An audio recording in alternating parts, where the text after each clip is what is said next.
Hello guys, അപ്പോൾ ഇന്ന് നമ്മൾ രാവിലെ 6:05 വർക്കിന് ഇറങ്ങുന്നത്. വണ്ടി ഇന്നലെ കഴുകാൻ വേണ്ടിയിട്ട് താഴേക്ക് ഇട്ടിട്ടുണ്ടായിരുന്നു. അപ്പോൾ അതിൻ്റെ മാറ്റും കാര്യങ്ങളൊക്കെ പുറത്തായിരുന്നു. അപ്പോൾ അതൊക്കെ വണ്ടിയിലാക്കിയിട്ട് നമ്മൾ ഇറങ്ങിയപ്പോഴേക്കും ഫസ്റ്റത്തെ കൈനീട്ട ട്രിപ്പ് അടിച്ചിട്ടുണ്ടായിരുന്നു. ഒരു അജിത്താട്ടോ നമ്മൾ ഫസ്റ്റത്തെ കസ്റ്റമർ. അപ്പോൾ ആൾ നമ്മളെ തൃക്കാക്കര പൈപ്പ് ലൈൻ്റെ അവിടെ നിന്നായിരുന്നു പിക്കപ്പ് ഉണ്ടായിരുന്നത്. അപ്പോൾ അങ്ങനെ ആ ട്രിപ്പ് ക്ലോസ് ചെയ്തതിനു ശേഷം ഒരു 3-4 ട്രിപ്പും കൂടി നമ്മൾ ഓടിയിട്ടുണ്ടായിരുന്നു. അങ്ങനെ സമയം ഒരു 9:15 സമയമായപ്പോൾ നമ്മൾ ആലുവയിലേക്ക് എത്തി. നമ്മളതിൽ ലാസ്റ്റ് ഓടിയ ട്രിപ്പ് കരിമുകളിൽ നിന്ന് ആലുവയിലേക്കായിരുന്നു കേട്ടോ. അത് അത്യാവശ്യം നല്ലൊരു ഫെയർ ഉണ്ടായിരുന്നു. 659 രൂപ നമുക്ക് കിട്ടിയിട്ടുണ്ടായിരുന്നു. സാധാരണ ഊബർ നമുക്ക് ഇങ്ങനെ തരലില്ല. ഇതിപ്പോൾ 20 കിലോമീറ്ററിന് 659 രൂപ കിട്ടിയിട്ടുണ്ട്. ക്യാഷ് കളക്ട് ആകെ 539 രൂപ ഉള്ളൂ. പക്ഷേങ്കിൽ നമുക്കത് 659 രൂപയോളം കിട്ടിയിട്ടുണ്ടായിരുന്നു. അപ്പോൾ അങ്ങനെ അവിടുന്ന് ഊബർ ഓഫ് ചെയ്തിട്ട് നേരെ ബ്രേക്ക്ഫാസ്റ്റ് കഴിക്കാൻ വേണ്ടിയിട്ട് അവിടെ ഒരു ഹോട്ടലിൽ കയറി. അപ്പോൾ അവിടുന്ന് ഒരു 3 വെള്ളപ്പവും മുട്ടക്കറിയും കഴിച്ചിട്ട് ഞാൻ വീണ്ടും ഊബർ ഓണാക്കി. അതിനുശേഷം നമുക്ക് ആദ്യം 2 ട്രിപ്പ് അടിച്ചിട്ടുണ്ടായിരുന്നു. അത് ഞാൻ രണ്ടും ക്യാൻസൽ ചെയ്തപ്പോൾ നമുക്ക് ഊബർ ഒരു മെസ്സേജ് അയച്ചിട്ടുണ്ടായിരുന്നു. വേറെ ഒന്നല്ല, ഊബറിൻ്റെ ട്രിപ്പുകൾ കംപ്ലീറ്റ് ചെയ്യണില്ല, ഇനി അങ്ങനെ ചെയ്താൽ അക്കൗണ്ട് ഹോൾഡ് ചെയ്യുമെന്ന് പറഞ്ഞിട്ട് സ്ഥിരമാക്കുന്ന പോലെ തന്നെ അയച്ചതായിരുന്നു. അപ്പോൾ അതിനുശേഷം നമുക്കൊരു ജോർജിൻ്റെ ട്രിപ്പ് അടിച്ചു. അങ്ങനെ അത് കംപ്ലീറ്റ് ചെയ്തതിനു ശേഷം നമുക്ക് റാപ്പിഡോയിൽ 210 രൂപയുടെ ട്രിപ്പ് അടിച്ചിട്ടുണ്ടായിരുന്നു.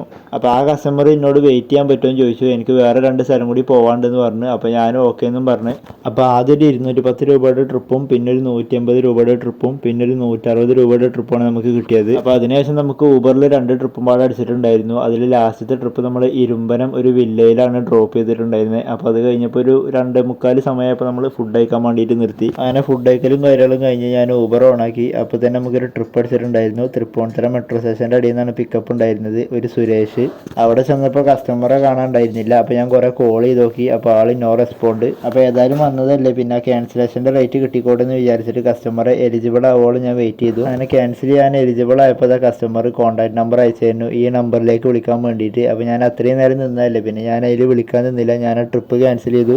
അപ്പോൾ അത്രയും നേരം നിന്നതിന് ഊബർ നമുക്കൊരു 15 രൂപ തന്നിട്ടുണ്ടായിരുന്നു. അത് ക്യാൻസൽ ചെയ്ത ഉടനെ നമുക്കൊരു അടുത്ത ട്രിപ്പും പാടെ അടിച്ചിട്ടുണ്ടായിരുന്നു. അപ്പോൾ അത് നമ്മുടെ തൃപ്പൂണിത്തുറ ജംഗ്ഷനിലായിരുന്നു പിക്കപ്പ് ഉണ്ടായിരുന്നത്. അപ്പോൾ ഞാൻ ആദ്യം തന്നെ ആ ചേച്ചിനെ വിളിച്ചിട്ട് പറഞ്ഞു 5 മിനിറ്റ് ആവുമെന്ന്. അപ്പോൾ ആ ചേച്ചി ഓക്കെ എന്ന് പറഞ്ഞു. അങ്ങനെ ആ ചേച്ചി നമ്മൾ ഡ്രോപ്പ് ചെയ്തതിന് ശേഷം അത് നമ്മൾ തിരുവാങ്കുളത്ത് ചോറ്റാനിക്കരയ്ക്ക് പോകുന്ന റോട്ടുമായിട്ട് ഡ്രോപ്പ് ചെയ്തതിന്. അപ്പോൾ അവിടെ നല്ലൊരു ഗ്രൗണ്ട് ഉണ്ട്. അപ്പോൾ ഞാൻ വണ്ടി സൈഡാക്കിയിട്ട് കുറച്ച് നേരം മൊബൈലിൽ കളിച്ചിരുന്നു. ആ കളിച്ചിരിക്കുന്ന ഇടയിൽ ഞാൻ വെല്ലം ഉറങ്ങിപ്പോയി. പിന്നെ ഞാൻ എണീക്കുന്നത് 5:30 സമയമായപ്പോഴാണ്. പിന്നെ ഓടാൻ വലിയ മൂടൊന്നും ഉണ്ടായിരുന്നില്ല. പിന്നെ ഞാൻ നേരെ റൂമിലേക്ക് ഡെസ്റ്റിനേഷൻ ഇട്ടിട്ട് നേരെ പോന്നു. പോരുന്ന വഴിക്ക് നമുക്ക് ഇരുമ്പനം ജംഗ്ഷനിൽ നിന്ന് ഒരു പിക്കപ്പ് അടിച്ചിട്ടുണ്ടായിരുന്നു. അത് നമ്മളെ തൃക്കാക്കരയിലേക്കായിരുന്നു ഡ്രോപ്പ് ഉണ്ടായിരുന്നത്. അപ്പോൾ അത് ഡ്രോപ്പ് ചെയ്യുന്നതിൻ്റെ മുമ്പേ അടുത്തൊരു ചെറിയ ലോക്കലും പാട് അടിച്ചിട്ടുണ്ടായിരുന്നു. അത് HMTയിലേക്കായിരുന്നു. അങ്ങനെ അതും ഡ്രോപ്പ് ചെയ്തതിനു ശേഷം ഫുഡും വാങ്ങിയിട്ട് ഞാൻ നേരെ റൂമിലേക്ക് പോന്നു. അപ്പോൾ ഇന്നത്തെ വിശേഷങ്ങൾ എത്ര ഉള്ളൂ. അപ്പോൾ ഇനി നാളത്തെ നല്ലൊരു ദിവസമായിട്ട് നാളെ കാണാം.